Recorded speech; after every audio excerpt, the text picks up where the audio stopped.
Sebelum menonton video ini, jangan lupa subscribe ya.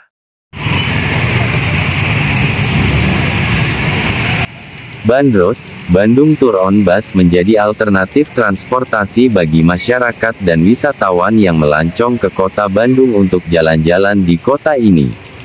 Dengan hadirnya bus berdesain klasik terbuka dan sebagian tanpa kaca jendela ini memberi sensasi lain saat tamasya. Operasionalisasi perjalanan bus tetap mengutamakan kenyamanan, keamanan, dan keselamatan serta menerapkan protokol kesehatan ketat bagi kru dan penumpang. Bandros akan mengantar wisatawan atau masyarakat keliling kota Bandung. Namun, tak sekadar jalan-jalan, melainkan berkeliling ke tempat-tempat bersejarah di Paris Van Java. Tak hanya itu, para penumpang sekaligus dapat menikmati suasana dan menambah wawasan tentang sejarah ibu kota Provinsi Jawa Barat. Setiap penumpang dikenakan tarif untuk single trip one route Rp20.000. Bus akan melayani penumpang mulai pukul 8 sampai pukul 4 sore setiap hari. Untuk yang ingin menaiki bandros ini harus daftar terlebih dahulu ke petugas yang jaga di sekitar halte. Sesudah mendaftar nanti akan dipanggil petugas sesuai urutan pendaftaran. Selamat menonton video dari kami, semoga informasi yang kami berikan bisa bermanfaat. Terima kasih.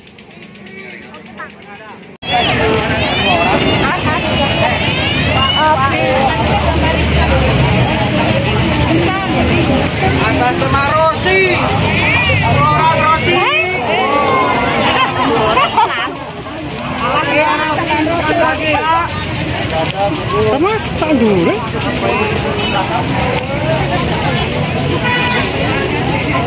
Ataya.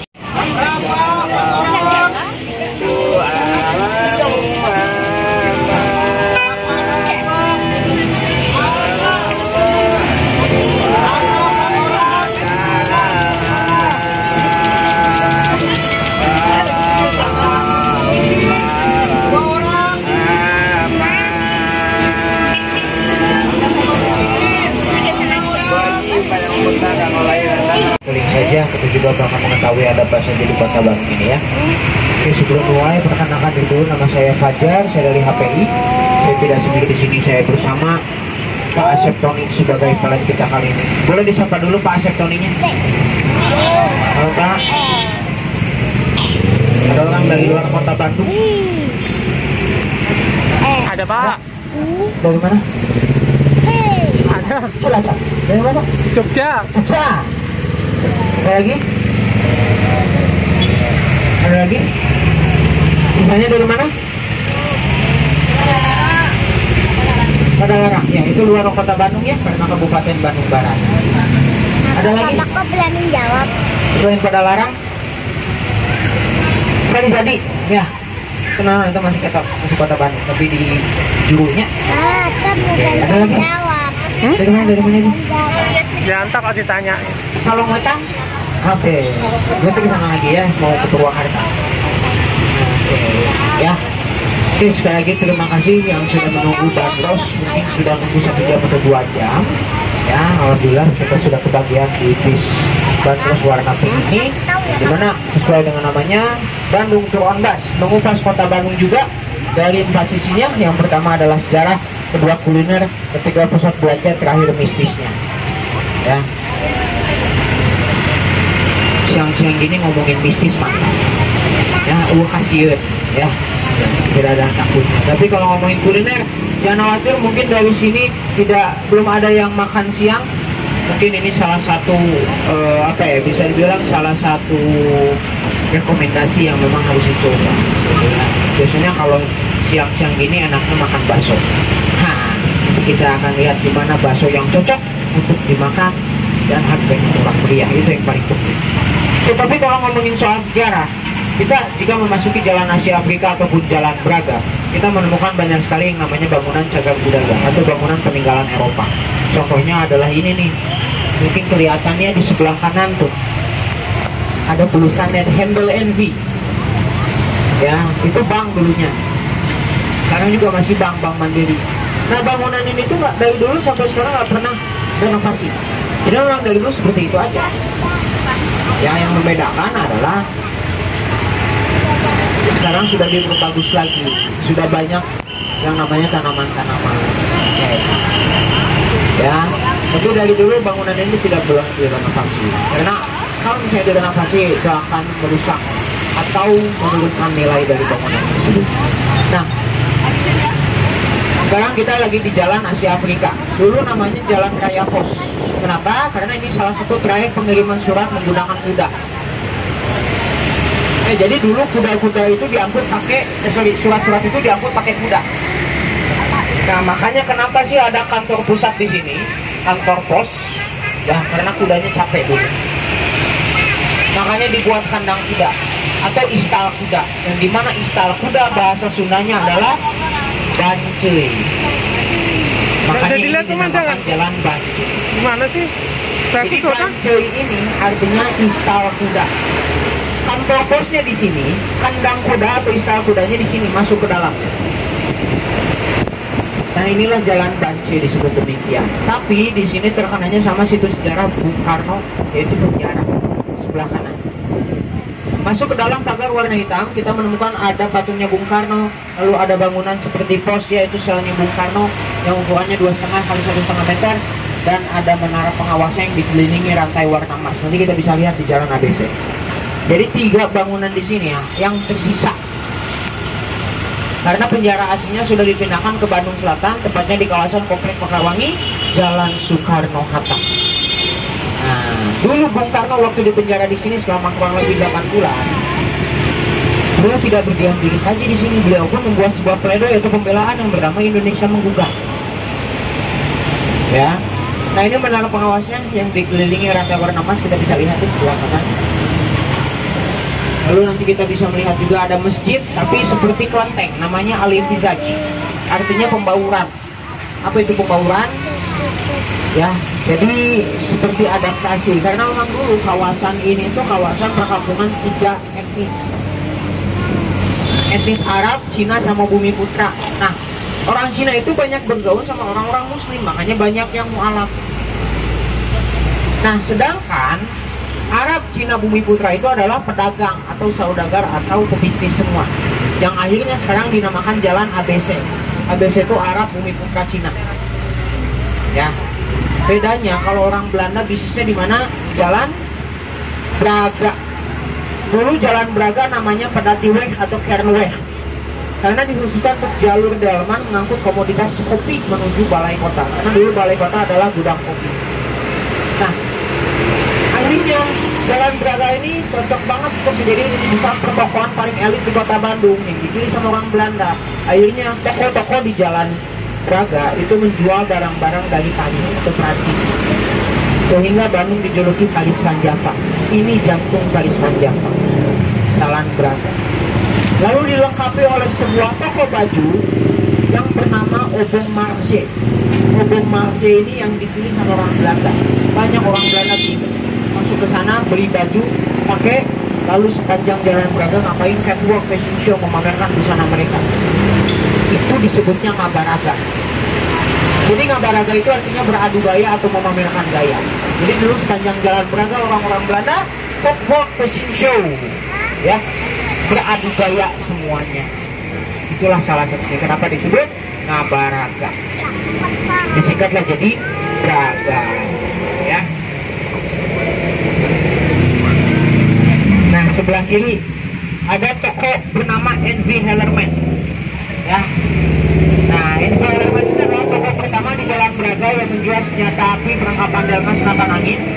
Ya, dari dulu bangunannya sampai sekarang masih seperti ini. Selain NV Hellerman, kita lihat juga di sebelah kanan ada gedung gas negara, kantor pemasaran pabrik gas. Nah, ini juga sama, bangunan ini dari dulu sampai sekarang masih seperti ini. Nah, kita lihat ya contoh ngadu gaya kayak gimana tuh si A sama Teteh ini mau ngadu gaya ini. Tuh, sampai banyak yang foto-foto di sini. Inilah contoh ngadu gaya di Jalan Braga. Tapi memang berbedanya sekarang sudah ada kamera. Ya, itulah salah satu yang dimudahkan banyaknya di sini. Nah, lalu banyak juga restoran-restoran, tapi yang masih bertahan itu adalah Maison Bocquelin ada di sebelah kanan. yang sejak tahun 1923. Nah, ini yang terkenal sama es krimnya. Es krimnya enak banget di sini, rasanya lebih creamy, tapi belinya malah kemana? Malah ke sini belinya. Kenapa? Karena sudah seuzon mahal. Karena bedanya cuma goceng ya. Di sini 20.000, di sana 15.000. Tapi balik lagi, kita mau enak atau varian rasanya lebih banyak. Varian rasa lebih banyak jelas, yaitu kantina. Tapi banyak yang tidak perlu dicontoh di sana. Contohnya apa? Beli es krim, tolong langsung dimakan, bukan dipotong-potong. Banyak yang seperti itu. Apalagi cewek. Di foto tuh nggak cukup sekali, solosin. Oh, es krimnya meleleh. Tapi kalau di Braga Permai tidak. Kenapa? Karena es krimnya gak gampang meleleh, karena kandungan susunya lebih banyak. Itulah makanya luar biasanya Braga Permai yang dimana rasanya lebih creamy. Tapi kenapa sekarang namanya jadi Braga Permai bukan Maison Bourguignon lagi? Dulu banyak orang Indonesia yang tertipu karena pas baca menu istighfar gak bisa baca. Bagaimana Kang? Gak ngerti ini bahasa apa yang kita baca. Ternyata menunya pakai bahasa Prancis. Ada menu yang namanya croquette de moi. Croquette de moi adalah makanan paling murah. Dipesan sama orang Bandung waktu itu croquette de moi, yang datang apa? Prakadaya jagung. Prancis udah tahu yang namanya perkedel jagung, jangan salah. Orang Prancis nyebut perkedel apa? Kroket. Bahasa di sana adalah kroket. Tapi bahasa Belandanya apa? Mereka nyebutnya frikadel. Jadi di Bandung, di Indonesia jadilah perkedel. Jangan salah, perkedel itu berasal dari bahasa Belanda, dari kata frikadel. Frikadel itu bedanya memang perkedel kentang, tapi di dalamnya daging-daging. Daging itu namanya frikadel. Jadilah perkedel. Banyak loh kata-kata Indonesia itu berasal dari bahasa Belanda. Ya. Selain frikadel apalagi nanti saya kasih tahu. Ya. Viaden sebenarnya juga bahasa Belanda, artinya jembatan di atas sana yang diapit dua jalan. Dulu viaden itu nggak ada. Adanya itu tahun 1939, dibangun karena pengiriman kopi menuju Batavia, karena Batavia ke arah barat. Akhirnya dibangunlah sebuah jembatan di sana. Karena tadi kandang kudanya ada di sini, yang sekarang jadi kantor wali kota Bandung. Ini adalah gudang kopi milik Dr. Andreas de Wilde. Dulu Bandung itu terkenal sama kopi Arabica. Terkenal banget sama kopi Arabica. Ya, karena kopi Arabica ini ditanamnya itu biasanya di atas 1000 mdpl. Jadi cocok banget. Kalau misalnya udah panen basah, tapi rasanya asam, makanya selalu dikeringkan dan didiamkan 8-9 tahun untuk mengurangi kadar asam. Di mana? Di sini. Ya. Nah, lalu di seberangnya ada Masjid Agung Al-Uhwah, Masjid Agung Balai Kota tahun 1901. Masjid ini bernama Loji Sinyen. Loji Sinyen itu apa?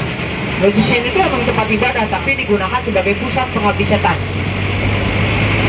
Jadi memang dulu Bandung itu sudah ada yang namanya pengabdi setan. Makanya pas ada film pengabdi setan, orang Bandung mah biasa aja. Orang mereka yang menciptakan. Kenapa sih? Karena mayoritas penduduk kota Bandung orang Eropa. Salah satu kaitan dengan pusat pengabdi setan adalah Mall BIP, Bandung Indah Plaza. Dulunya adalah hotel bernama Flat Your Tetap Hotel. Jadi dulu setiap anggota dikasih kamar hotel sebagai tempat tinggal mereka. Jadi bolak-balik kalau misalnya mau ibadah ataupun mau istirahat. Nah, tapi balik lagi, kenapa ada pengabdi setan? Mayoritas penduduk Bandung Utara orang Eropa yang dimanfaatkan oleh orang Rusia bernama Helena Petrovska Blavatsky untuk menyebarluaskan ajaran tersebut. Sehingga Indonesia mengenal yang namanya pengabdi setan. Gara-gara kota Bandung, kota pertama yang menciptakan adalah yang pertama kali komunitas. Oke, sebelumnya boleh tepuk tangan dulu untuk kota Bandung. Ya.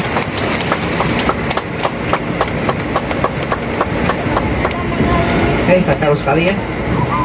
Yang tepuk tangan artinya mendukung pengabdi setan di Indonesia. Karena saya lagi bahas pengabdi setan, malah tepuk tangan. Luar biasa, kacau sekali. Ya, saya ngerti memang belum pada makannya, jadi nggak fokus. Nah, sebelah kiri ini ada markas Pangdam 3 Siliwangi ya. Ini tuh dulunya istana, namanya Paleis van Leger. Jadi Paleis van Leger ini adalah bangunan yang sangat diagung-agungkan oleh orang Belanda. Bahkan ada salah satu patung Pastor Verbrack yang didiamkan menghadap ke bangunan ini. Pastor Verbrack itu siapa, Kang? Prajurit perang Aceh. yang dimana patungnya itu ada di dalam taman ini, di Moluccan Park. Ya. Jadi Pastor Febrak adalah prajurit perang Aceh yang meninggal dunia di kota Bandung gara-gara kecelakaan pesawat. Nah, gara-gara kecelakaan pesawat, akhirnya gentayangannya di Bandung. Makanya nggak aneh kalau Bandung ini banyak hantu Belanda. Karena memang seperti inilah kondisinya. Pastor Febrak adalah disebut-sebut papi. Kenapa disebut papi? Karena beliau adalah hantu paling tinggi tingkatannya. Jadi paling ditakuti. Diamnya di mana? SMA 5, SMA 3. Nanti kita akan lewat. Karena SMA 5, SMA 3 itu dikenal sebagai sarang hantu Belanda. Ya, makanya daerah sini adalah daerah mistis sebenarnya, kayak gitu. Ya. Nah, seberangnya ada Taman Saparua ya, ini gor tertua di Kota Bandung dulu. Gor tertua ini ada digunakan sebagai tempat latihan baris berbagai tentara Belanda. Lalu tempat musik underground juga di sini manggungnya ya. Dan menjadi tempat hiburan orang-orang Indonesia lah. Nah, seberangnya itu nanti kita lewat yang Kodiklat namanya, itu tempat hiburan orang-orang Belanda. Bukan hiburan sebenarnya, tapi seperti pasar tahunan. Apapun yang diperkenalkan yang baru-baru itu akan diperkenalkan di sana, seperti Jakarta Fair. Nah, sebentar lagi kita masuk Jalan Riau. Ada apa di Jalan Riau? Saya pernah bawa tamu dari 3 negara, Singapura, Malaysia, sama Thailand. Ternyata 3 tamu dari negara tersebut itu sering membandingkan harga. Jadi bukan orang Indonesia aja, ya, karena itu menjadi salah satu apa ya, bisa bilang salah satu karakteristik orang Asia sebenarnya. Karena saya ajak ke rumah mode, mereka nggak mau. Mereka maunya ke Jalan Riau. Gara-gara di sini banyak pilihan, karena di sini banyak factory outlet. Agar apa? Agar mereka bisa membandingkan harga. Di sini kalau mahal, udah ke sini aja, lebih murah. Ternyata orang Singapura, Malaysia, Thailand seperti itu. Nah, makanya ini yang menjadi favorit tempat belanja bagi mereka. Tapi kalau ngomongin zaman dulu, ini dulunya adalah kawasan militer Belanda. Sebenarnya ada satu rumah yang masih seperti zaman dulu, tapi sudah tertutup ya, sudah direnovasi. Sebelah kanan kelihatan ada tulisan sel 50. Pasti kelihatan kalau sel. Enggak, pasti selalu kelihatan. Kalau soal diskon pasti kelihatan banget. Ya, passion ya. Nah, di belakangnya itu bangunan ini tuh memang dari dulu sampai sekarang masih seperti ini. Ini bangunan Belanda yang masih bertahan. Rumah. Ya. Rumah Belanda kelihatan banget dari sisi jalan Banda sebenarnya. Jadi bentuk hook rumahnya itu yang masih tersisa sampai sekarang. Yang lainnya sudah dipakai seperti hotel, restoran, segala macam. Ya. Nah, sebentar lagi kita akan masuki kawasan Government Bedrijven. Ya, Government Bedrijven ini dibangun karena dulu ibu kota pindah dari Batavia ke Piangan, dari Jakarta ke Bandung. Nah, sebelum saya kasih tahu, emang government itu apa? Nah, saya mau ngajak di sini bisa nggak ngomong Government Bedrijven, tapi dengan cepat. Ya, tapi ngomong government dulu aja, isi balero ya. Oke. Government, oke? 1, 2, 3. Government. Government. Government. Government. Bedrijven. Bedrijven. Bedrijven. Coba aja nggak apa-apa. Ya, Government Bedrijven. Oh, betul ya. Suaranya kayak lato-lato ya. Jadi disebut gedung sate. Susah ngomong naon atuh. Udah gedung sate aja. Nah, akhirnya dulu disebutnya gedung sate karena waktu orang Bandung lihat fisik bangunan tersebut, oh iya ya kayak sate gini. Ada penangkal petir. Jadi di atas itu adalah penangkal petir, bukan sate. Satenya itu ada di belakang, sate Jando Buayu. Salah satu kuliner terkenal di Kota Bandung yang antrinya bisa 50 meter. Nah, makanya lebih baik beli sate Jando di siang hari. Ngantrinya nggak repot ibu, karena kalau pagi-pagi ngantrinya 50 meter. Itu yang jadi pembelajaran. 1 jam kita nunggu, cuman hanya makan sate 10 tusuk saja. Tapi ini penyajiannya enak banget karena disajikan di pencuk daun pisang ya. Nah, wanginya masih terasa. Dimana tuh sebelah kanan? Ya. Oh. Jam segini mah, ya jam segini kayak gini. Tapi kalau misalnya pagi-pagi, ramai banget. Ramai banget, ngantuin mabuknya. Emang di pinggir jalan, Bu, betul. Tapi terkenal. Nah, ini gedung satu ya. Jadi kelihatannya ada tusukan sate di atas gedungnya sebagai penangkap petir. Jadi itu bulatan-bulatannya itu berjumlah 6. Kenapa harus 6? Karena biaya pembangunannya menghabiskan 6 juta gulden. Dan bangunannya dibangun selama 4 tahun dari tahun 1920 sampai 1924 dan menjadi bangunan pertama di Indonesia yang punya basement. Nah, jadi Indonesia itu udah mengenal basement. Nah, basementnya itu di sini, sebelah timur, yang sekarang jadi museum, namanya Museum Pos Indonesia. Kalau masuk dibatasi 15 orang saja karena museumnya sangat sempit dan kecil sekali. Tiketnya gratis tapi angker. Ya, pokoknya di Bandung tuh segala sesuatu yang angker pasti gratis, insya Allah. Nah, ini salah satu Museum Pos Indonesia. Jadi jangan khawatir, mau nyari yang gratisnya di Bandung, banyak tempat angker di Bandung. Iya, ya itu resiko, Bu. Jadi mau nyari yang gratisnya di Bandung, banyak tempat angker di sini. Nah, sebentar lagi kita akan masuki kawasan militer Belanda, ya, di mana ada dua sekolah yang digunakan sebagai kamp konsentrasi atau memang dulu digunakan sebagai tempat militer juga, yaitu SMA 20 dan SMK 2. Nah, nanti kita lihat SMA 20 pasti orang-orang memikirkan, oh iya tahu. Nah, sebelah kiri ini SMA 20 ya. Nah, pernah lihat nggak di mana? Oh iya pernah lihat di mana nih? Ada yang tahu emang SMA 20 dipakai apa? Nah, SMA 20 dipakai apa? Ini nih, kalau ini nih. Apa? SMA 20 dipakai apa?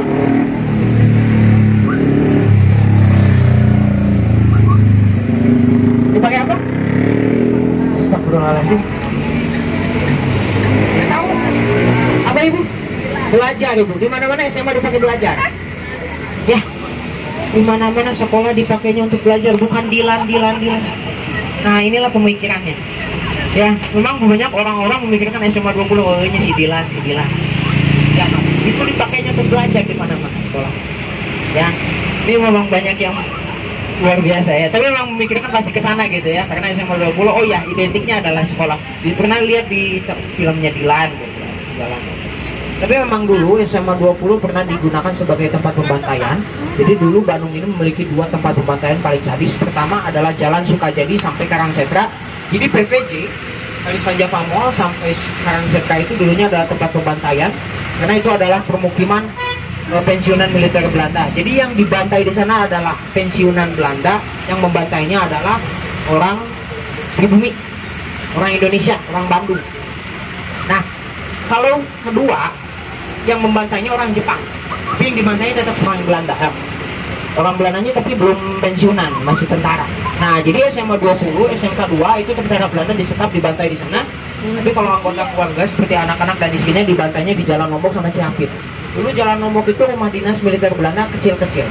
Contohnya adalah KFC. KFC besar banget gini Kak. Kata siapa? KFC ini sebanding dengan 3 rumah dinas. Jadi penggabungan 3 rumah dinas jadilah KFC. Nah, dulu rumahnya kecil-kecil, tidak ada yang bertingkat. Satu rumah isinya 20 orang Belanda besar-besar. Gak kuat, makanya banyak yang kabur. Makanya nanti lihat di Jalan Lombok kanan kiri banyak trotoar yang lebar-lebar. Kenapa? Karena dulunya adalah sungai kecil isinya mayat-mayat orang Belanda yang dilempar untuk meninggalkan jejak pada saat itu. Nah, kita lihat trotoarnya mungkin lebar-lebar. Ada mayat yang bisa dibilang mayat yang bergeletakan, yang mengapung, yang mengambang, yang mengalir, seperti itu. Nah, makanya 2 tempat pembantaian di Bandung ini menjadi tempat paling sepi, tempat paling ditakuti. Ya, ini salah satunya Jalan Lombok. Dulu sepi banget, sunyi banget. Seperti Jalan Dago. Dago juga dulunya sebenarnya kawasan sunyi Jalan Dago tuh. Nah, makanya saking sunyinya orang-orang Bandung kalau mau lewat Jalan Dago tuh harus ke Dago-Dago dulu biar rame-rame. Makanya disebutkan Jalan Dago. Nah, ini sekarang jadi rame luar biasa. Gara-gara apa, Kang? Semenjak ada yang namanya tukang bakso. Jalan Lombok ini terkenal sama kuliner bakso. Ini salah satu pusat kuliner bakso di kota Bandung, yaitu Jalan Lombok. Di sebelah kanan enak cuimi. Boleh dicoba, 15.000 sudah mendapatkan 1 porsi, di mana bukanya dari jam setengah 8 sampai jam 3 atau jam 4 ya, di mana habisnya. Kenapa Ibu? Iya itu terkenal. Nah kalau itu udah habis masih ada di sebelah kiri namanya Lomi Bakmi Lombok. 25.000 dapat Portugal per 1 kali jadi banyak nih. Nah sebelah kiri tuh. Ini enak juga. Efeknya apa? Lihat parkir mobilnya sampai ke depan. Ya karena saking banyak yang parkir mobil karena untuk mengunjungi MS Glow. Ya karena memang parkirnya sangat kecil jadi MS Glow agak ke sana parkir mobil. Iya, emang. Jadi ini salah satu godaan wanita ya. Rame tapi tuh. Hah? Rame. Iya, emang rame.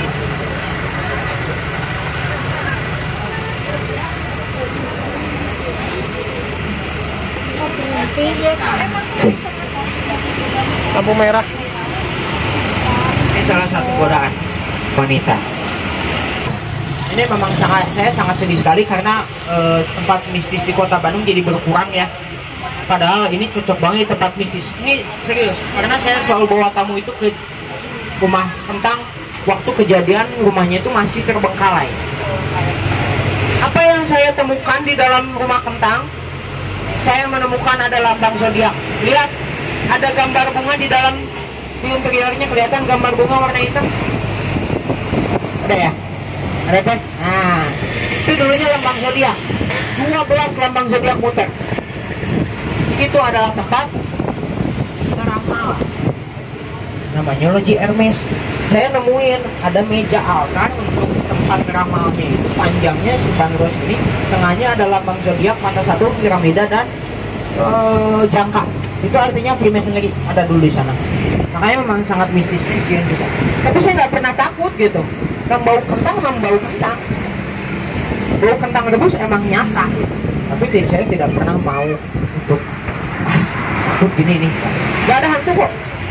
Tapi lebih percayanya di sana banyak yang namanya tempat meramal. Ya. Nah balik lagi soal mistis Kota Bandung itu Taman Maluku. Sebenarnya Taman Maluku juga mistis ya. Padahal itu adalah taman yang paling bermanfaat bagi Kota Bandung. Manfaatnya memiliki sebuah kolam retensi yang dimana implementasi zaman sekarang adalah daya kolot. Daya kolot itu sekarang ada kolam retensi. Itu menanggulangi atau mengurangi volume banjir. Lihat aja. Yang dulunya banjir sekarang masih banjir. Ya, tapi mengurangi volume. Balik lagi, kolam retensi tidak menghilangkan banjir, tapi mengurangi volume banjir. Tapi balik lagi, apakah orang Bandung tahu di Taman Maluku ada yang kayak gitu? Tidak tahu. Karena yang diketahui sama orang Bandung, Taman Maluku sering bau melati. Oh, pantesan banyak kuntilanak. Pantesan pohonnya besar-besar. Kata siapa dulu di sana banyaknya lelaki bertulang lunak pakai parfum melati. Ya, apa itu lelaki bertulang lunak? Bencong. Jadi dulu banyak bencong di sana. Ya, alhamdulillah sekarang sudah tidak ada. Kenapa? Karena pindah ke sini. Taman musik ya. Karena lebih tentram. Oke, kita lihat ada SMA 3, SMA 5 sebelah kiri. Ada jendela yang nggak bisa ditutup di atas. Ada yang terbuka nggak? Ada lagi nggak? Jendela yang nggak kebuka. Ada jendela yang terbuka. Inilah yang saya katakan. SMA 2, SMA 5 dan SMA 3 itu memang memiliki urban legend bahwa ada bahkan yang di bawah juga nggak ditutup. Ini satpamnya lupa karena tak saking sieuna ya, saking takut ya. Padahal SMA 5, SMA 3 ini memiliki masa lalu yang kelam. Kenapa? Karena hantu Belanda banyaknya di sini di SMA 5 dan SMA 3. Dikenal ada hantu Belanda bernama Nona Nancy. Ya, jadi Nancy ini bunuh diri di sebuah jendela yang tidak tertutup. Yang efeknya sampai sekarang masih terbuka aja. Kalau ditutup itu akan ada kehadiran noni Belanda namanya Nancy tadi. Ternyata bukan itu aja. Tadi juga Pastor Febrak diem di sana. Nah, Pastor Febrak diem di sana, banyak hantu-hantu Belanda berdiam diri juga di sana. Makanya disebut sarang hantu Belanda. Nah makanya kalau malam-malam lewat yang namanya ya, malam-malam lewat yang namanya SMA 5, SMA 3 nggak perlu takut. Ngapain kita harus takut? Karena banyak hantu Belanda. Kenapa Ibu? ini ibu lihatnya dari tampang, cakep-cakep. Tapi saya bukan dari tampang, tapi dari pendidikan. Kenapa? Karena hantu Belanda itu sekolah. Makanya diemnya di sekolah. Lihat hantu Indonesia, diemnya di mana? Kalau nggak kuburan pohon, kereta mabal, kereta kambing itu di efeknya apa? Nanti lihat di Asia Afrika banyak hantu-hantu yang berkeliaran di sana. Itulah tentunya sekolah. Makanya hantu Indonesia perlu disekolahkan. Nah, nanti kita lihat aja. Asia Afrika banyak hantu-hantu. Ya, itu buktinya kayak gitu. Ya, kita pantangan ya, karena nggak boleh ada tukang parkir. Kalau ada tukang parkir di sini, periwit ini akan nendang. Bahaya. Makanya agak ke sini. Kemana? Ke restoran rasa. Makanya di sini banyak pantangan, Bandung. Bahaya. Tidak sembarangan. Di mana rasa itu nanti kita lihat sebelah kanan yang banyak parkir mobil. Restoran rasa itu terkenal sama lapis legit. Karena zaman dulunya toko kue. Pertama itu, dessertnya adalah es krim. Lalu makanan utamanya adalah lontong kari laksa. Nah, ini nih. Enak di sini. Dulunya toko kue, Cake Haze namanya. Cake Haze itu yang tadi saya kenal, yang saya katakan terkenal sama lapis legit. Ada titik kilometer 0 sebelah kanan yang ditancapkan oleh Herman Willem Dennis yang menancapkan tongkatnya di sana dan berkata kepada Bapak Raden Ali Adipati Wilkeman Kusuma, pastikan kalau sudah datang lagi ke sini, ini sudah menjadi sebuah kota. Sapoi Homan sebelah kiri, ini hotel pertama di Kota Bandung, dibangun tahun 1870, renovasi pertama kali tahun 1921 dengan desain sederhana Art Deco seperti kapal yang mau tenggelam karena terinspirasi dari Titanic ya. Lalu ada bioskop pertama di Kota Bandung bernama Majestic, dan berobat ke sini, ini adalah tempat hiburan orang-orang Belanda bernama Concordia. Jadi Concordia ini adalah tempat untuk hiburan seperti pentas seni juga ada di sini, yang dimana bangunannya sekarang Gedung Merdeka ini lagi direnovasi ya, karena memang banyak retakan-retakan di bangunan tersebut sehingga efeknya adalah hantu-hantu tidak bisa berteduh kalau hujan. Ya, tuh banyak cosplay di sini kita bisa lihat. Ya, selain hantu-hantu yang lain adalah cosplay lain juga. Jadi silakan adik-adik kalau misalnya pengen foto-foto sama cosplay di sini, jangan lupa dikasih uang karena untuk biaya kostum dan makeup mereka ya. Karena makeupnya masih campuran MS Glow dan Cetavia. Ini memang sangat prihatin sekali ya. Putusannya breakout karena nggak pengen MS ya, ya, jadi itu salah satu keprihatinan yang ada di sana. Itulah buktinya kenapa hantu perlu disekolahkan juga. Nah, kita sudah memasuki alun-alun kembali, Kang. Kenapa disebut alun-alun? Bandung ini disebut alun-alun karena memiliki persyaratan yang dinamakan catur gatra atau 4 pusat. Yang pertama adalah pusat berkumpulnya masyarakat, kedua adalah pusat ditahannya kolonial, ketiga adalah pusat perdagangan, terakhir pusat pemerintahan. Nah, pusat ditahannya kolonial penjara Bancoi pindah ke depan, pindah ke Bandung Selatan. Akhirnya dialih fungsinya jadi sebuah tempat ibadah. Nah, tapi kita balik lagi soal tempat berkumpulnya masyarakat, itu lapangan alun-alun, dulunya lapangan bola, tidak bertahan lama, akhirnya pindah ke depan gedung sate yang kita kenal namanya gazebo. Gazebo itu ada 2 versi. Yang pertama dari kata gazebo karena orang Bandung nggak bisa ngomong gazebo ya, tapi tidak semua ya, masih ada beberapa yang bisa ngomong gazebo. Tapi versi lain mengatakan gazebo itu sebuah singkatan, kepanjangannya adalah Gabungan Sepak Bola Indonesia Bandung Utara. Karena memang dulu ada tim bola Bandung Utara dibentuk di sana dan dijadikan sebuah tim. Ya, disebutlah gazebo. Lalu yang kedua, tempat ibadah. Secara kasat mata memang tempat ibadah paling dekat adalah Masjid Agung. Padahal bukan. Masjid Agung dulunya adalah tempat pernikahan yang bernama Balai Nyungcung. Ya, gedung serbaguna. Ya, jadi ada seorang penghulu bernama Haji Hasan Mustafa yang memang kenal dengan nyentiknya dan menjadi penghulu di sana. Lalu yang paling dekat apa dong? Sebuah vihara. Selanjutnya adalah jalan latihan, yaitu Jogja Petajam. Karena Jogja Petajam itu dulunya adalah pasar Ciburiang. Ya, pasar pertama di Kota Bandung. Pasar yang efeknya Bandung gak punya pasar benar selama setengah abad lebih. Akhirnya apa? Di tahun 1905 Bandung membangun pasar baru. Jadi kenapa dikatakan pasar baru? Karena menggantikan pasar lama yang dibakar. Pada lungsur ini. Oh. Terang. Ada jadi angkotnya yang lagi ada. Ini biasa lumpur dulu. Tong ibu atau dulu. Rewenya sangat akhirnya.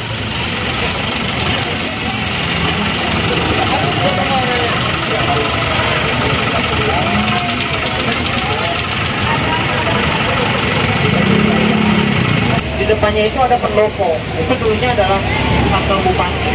Ini menghadap ke utara. Jadi memang letaknya di sebelah selatan dari alun-alun ya. Jadi memang harus menghadap ke utara. Dan di Bandung ini segala sesuatu yang menghadap ke utara itu mempersembahkan kepada Parahyangan, yaitu tempat bersemayamnya dewa-dewa, yaitu Gunung Sunda atau sekarang menjadi Gunung Tangkuban Parahu, Bukit Tunggul dan Gunung Burangkang. Oke, sebentar lagi kita akan sampai. Saya ucapkan terima kasih untuk Ibu Bapak Kang Teteh, adik-adik sekalian yang sudah bertemu bersama saya Kang Fajar dan Kang Asep Torik. Mohon maaf apabila ada kata-kata yang kurang berkenan.